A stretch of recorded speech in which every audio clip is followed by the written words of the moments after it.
ভারতীয় প্রক্সি স্বৈরাচার খুনি হাসিনা পালিয়ে গেলেও তার রেখে যাওয়া দোসররা এখনও দেশের গুরুত্বপূর্ণ স্থানে বসে আছে।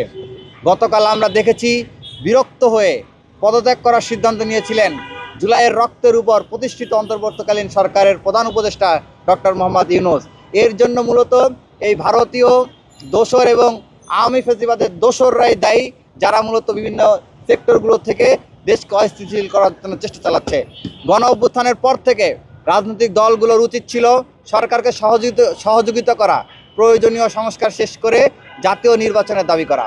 কিন্তু আমরা দেখেছি রাজনৈতিক দলগুলো সহযোগিতা না করে জুলাইয়ের সরকারকে গলা টিপে ধরেছে।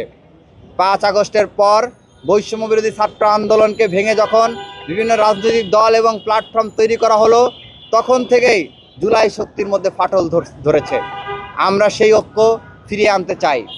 দেশকে একটি অস্থিতিশীল পরিবেশ তৈরি করতে দেশ ও দেশের বাইরে থেকে নানা ধরনের ষড়যন্ত্র চলছে। ভারতের সঙ্গে মিলে খুনি হাসিনা বাংলাদেশের রাজনৈতিক শৃঙ্খলা নষ্ট করছে। ভারতীয় এজেন্টরা জুলাইয়ের শক্তিগুলোর মধ্যে ফাটল তৈরির বিভিন্ন ধরনের অপচেষ্টা চালিয়ে যাচ্ছে। গত 10ই মে আইন উপদেষ্টা আসিফ নজরুল বলেছিলেন, আগামী 30 কর্মদিবসের মধ্যে জুলাই বিপ্লবের ঘোষণাপত্র ঘোষণা করা হবে। আমরা দেখতে পাচ্ছি তারপর থেকেই ভারতপন্থী দলগুলোর পাগলের মতো ছোটাছুটি করা শুরু করছে। একদিকে ভারত, অপরদিকে দেশে থাকা দিল্লিপন্থীরা সরকারকে চাপ দিচ্ছে। আমরা ভারতীয় প্রক্সিদের স্পষ্ট ভাষায় বলে দিতে চাই, 30 কর্মদিবসের মধ্যে জুলাই ঘোষণাপত্র প্রকাশ না হলে পরবর্তী পরিস্থিতির জন্য উপদেষ্টা পরিষদের সদস্য এবং তাদের সহযোগিতা করা রাজনৈতিক দল বা সংগঠনকে দায়ভার নিতে হবে।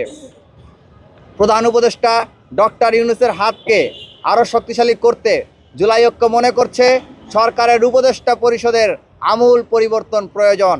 উপদেষ্টা পরিষদের যে সকল সদস্যরা ভারতীয় এজেন্ডা বাস্তবায়নে নিজেকে ব্যস্ত রেখেছে, তাদের চিহ্নিত করে দ্রুততম সময়ের মধ্যে তাদের বিরুদ্ধে ব্যবস্থা গ্রহণ করতে হবে এবং উপদেষ্টা পরিষদকে পুনর্গঠন করতে হবে।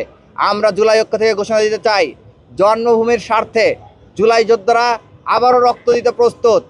আগ্রাসন রুখতে একটি বৈষম্যহীন বাংলাদেশ গড়তেই জুলাই ঐক্যের পথ চলা অব্যাহত থাকবে। যার প্রতি বিশ্বাস রেখে আমরা নতুন বাংলাদেশ স্বপ্ন দেখেছিলাম, সেই মানুষটা গতকাল এক প্রকার বিরক্ত হয়ে বলেছিলেন যে আমি পদত্যাগ করব। এরকম একটা গুঞ্জন কিন্তু চাউর হয়েছিল।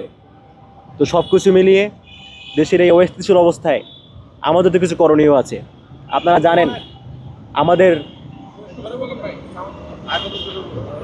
জানেন আমাদের সামর্থ্য কম, কিন্তু আমাদের ইচ্ছার জায়গাটা অনেক বেশি।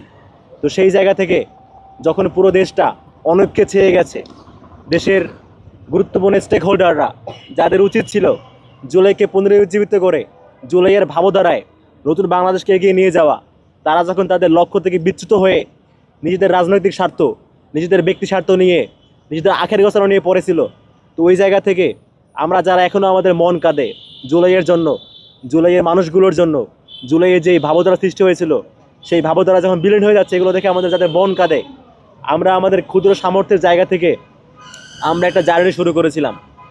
জুলাইয়ের সমস্ত স্টেক হোল্ডার যারা আছে এখনও ছড়িয়ে ছিটিয়ে, যারা এখনও জুলাইকে ধারণ করে, তাদের সকলকে ঐক্যবদ্ধ করে আরেকবার আমরা প্রত্যয় নিয়েছিলাম যে আমরা আরেকবার লড়াই করি, আমরা আরেকবার আমাদের জুলাইয়ের ভাবধারা ফিরিয়ে আনার চেষ্টা করি। তো সেই জায়গা থেকে আপনারা জানেন গত 6ই মে আমরা প্রায় 35টির মতো সংগঠন যারা জুলাই থেকে উঠে এসেছে এবং জুলাই নিয়ে কাজ করছে, এরকম 35টির মতো সংগঠনকে নিয়ে আমরা একটা নতুন প্ল্যাটফর্মে যাত্রা শুরু করি, নাম হচ্ছে জুলাই ঐক্য। তো সেই 35টি সংগঠন থেকে আজকে আমাদের এই 23শে মে এসে এই পর্যন্ত আমাদের প্ল্যাটফর্মে সংগঠিত সংগঠনের সংখ্যা প্রায় 80 ছাড়িয়েছে এবং আরও যোগ হচ্ছে। এবং আমরা আশাবাদী যে আমরা সমস্ত দেশে যারাই জুলাইকে ধারণ করে, জুলাইয়ের শক্তি, আমরা সকলকে আমাদের এই প্ল্যাটফর্মের অধীনে ঐক্যবদ্ধ করব।